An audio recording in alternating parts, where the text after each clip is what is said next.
నీ తల్లి మోసేది నవమాసాలేరా, ఈ తల్లి మోయాలి కడ వరకురా, కట్టె కాలే వరకురా. ఆ రుణం తల కొరివితో తీరేనురా, ఈ రుణం ఏ రూపాన తీరేదిరా.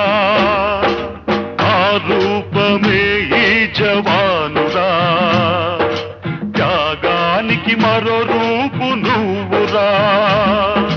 జననీ జన్మభూమిశ్చ స్వర్గాదపి గరీయసి, స్వర్గాదపి గరీయసి.